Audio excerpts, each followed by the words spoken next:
Let's get more analysis now with Roger Casale in Florence, Italy. He's the chair of Europe's People's Forum. Roger, it's good to have you on TRT World. Yusuf there was speaking about this being a very fragmented European Parliament.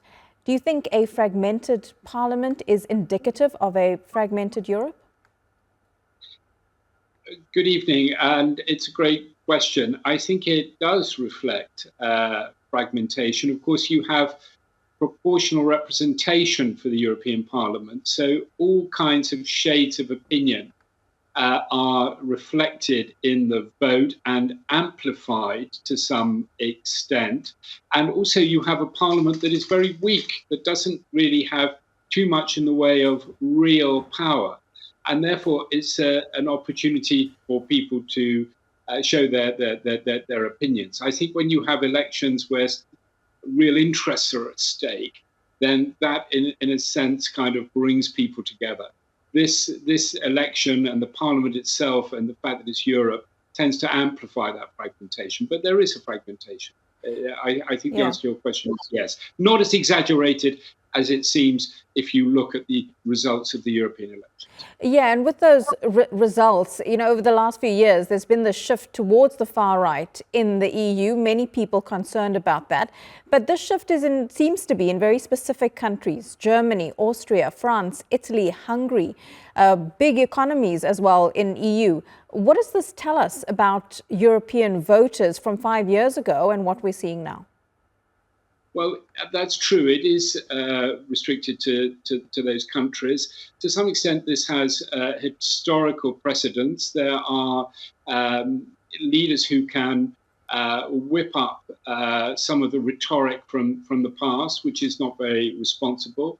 But I think one has to make a distinction between the leaders of some of these parties, who do have very far-right extremist views on the whole, and the people who vote for those parties. Because I don't want to say that everybody who votes for a far-right party has far-right values or extremist values. I think they are, in many cases, voting as a protest. They're voting because they're afraid, they're anxious about their economic position. And of course, the European election gives them the opportunity to say, well, it's all down to Europe. It's not about us, it's about somebody else.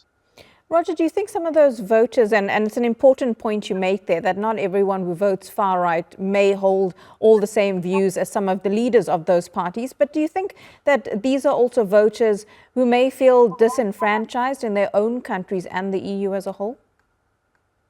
Yes, I think they do feel that, and they feel this is an opportunity for them to express their feelings, and they're quite right to do so. I wish they didn't vote for far-right parties, but I think it is an opportunity for them to express their opinion. Their opinions are valuable. What I would like to see are more opportunities between elections for citizens to have the opportunity to have their say, so they don't feel that they have to have a kind of excessive reaction, or who knows whether it's excessive. Probably they don't feel it is excessive.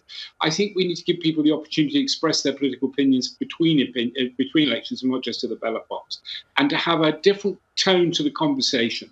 I think if politicians on the left and the centre just go around saying that people who vote for extreme or right-wing parties are wrong, they're negating the way that these people feel, the experience of their real lives. We need opportunities to bring people together and have a more rational conversation and listen to each other and understand what those grievances are without necessarily always sitting in judgment over people. And the trouble is those opportunities are not there, and therefore everything builds up and you get this kind of effect at a European election. Okay, Roger Casale, really good to get your analysis. Appreciated. Live to us there from Florence in Italy. Thank you.